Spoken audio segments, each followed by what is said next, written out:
About the All right, here's what we're going to talk about. I want to welcome to the show Dr. Sonu Ahluwalia, who is back with us from Cedars.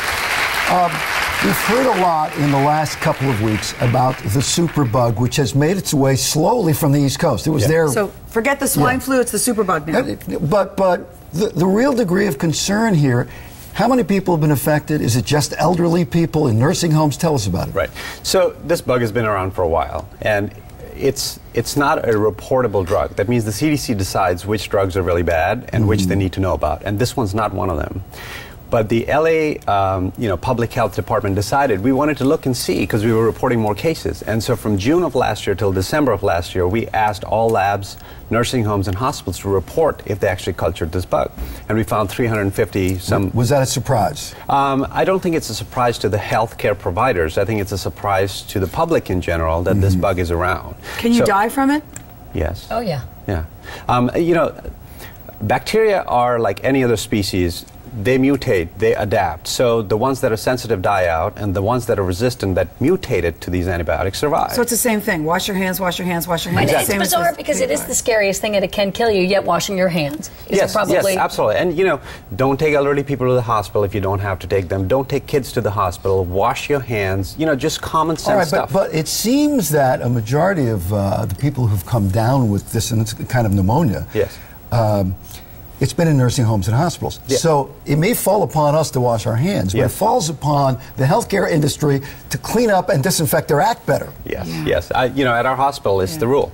Everybody washes hands when they go in. Everybody washes hands when they come out. We wear gowns. We wear masks. We do all sorts of things. But is it on the facilities? Is it on the table you examine people on? Yes. And that's why anytime we have any encounter with a patient, we got to wash before we go see somebody else. Yeah. So we're doing everything we can, but we'd like everybody else to do the same thing too. And this is very Darwinian. These bugs are really strong. They basically say, "What have you got? We're going to adapt to it." Right? Yeah. We'll always be a little ahead of you. Exactly. Survival of the fittest. Right. So we work the same way. 100 years ago, all bugs were sensitive to penicillin. They're not anymore. But we have new, antibiotics, and we're working at it. And so, as things go along, we'll... trying to stay ahead of these bugs. Yes. Do you recommend people taking vitamins A and C to avoid this, or is that overkill? I think a multivitamin is more than enough. I think if you take a multivitamin, that should cover everything.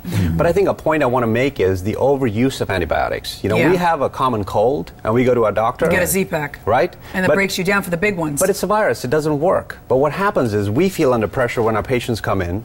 We counsel them, but everybody wants antibiotics. Well, but I mean, to give them something that won't work. Yeah, but I won't give it to them, but they'll find somebody who will. And, but doctor, you've even explained this to me, that the cold may be a virus, but there are secondary symptoms that are bacterial, and it treats that. If you have green phlegm. Exactly. So if you have pus, if you have green phlegm, if you have other reasons, your healthcare provider will give you the antibiotics. But I think that to assume that every cold needs antibiotics is untrue. And also the fact that one day you may need them for something big, and it won't work for you. And a lot of people, as soon as they start to even feel a headache or a little sniffle, they're like, I need antibiotics.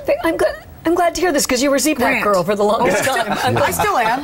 My husband is the one who's like that. Yeah. So we just. I have heard doctors basically. Actually, I haven't taken a Z-Pack in about 8 years. I've heard doctors who basically throw their hands up and say, "Okay, I'll give it to you." They're being asked. Yes. Give me this. They don't. The doctors don't want to. Yes. But they all right. Take it. Yes. Take it and go away.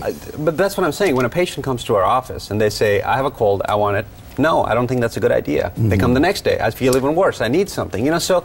If young people pick up a superbug, are they going to be harmed badly? The likelihood that a healthy young person will acquire this and be affected adversely from it is pretty low. It's mostly people who are immunocompromised or elderly or have other infections. Those are the people who are really at risk. Nursing home patients, patients who are in the ICU, those kind of patients. Wash your hands. But we know people who have had other versions of this, and they can take 7, 8, 9, 10 different antibiotics and nothing works. Yes, I was just talking with somebody when I came in here, and they were saying, I took a Z-Pack, it worked for a few days, and then it didn't. We are seeing more of that. We give Z-Packs, and then we go to like Augmentin or something more potent. And listen, I quoted a doctor who may work with you, but he basically said, it's a crapshoot. We throw these little cocktails together. We have no idea if they work. I read that. Yeah. You didn't like that, but... I'm not sure I endorse that. Okay. All right, it's Dr. like this show. We throw a bunch of crap together. Sometimes it works, sometimes it doesn't. Yeah. You know what's happening with these tablets, starting with iPad and then all the clones of it?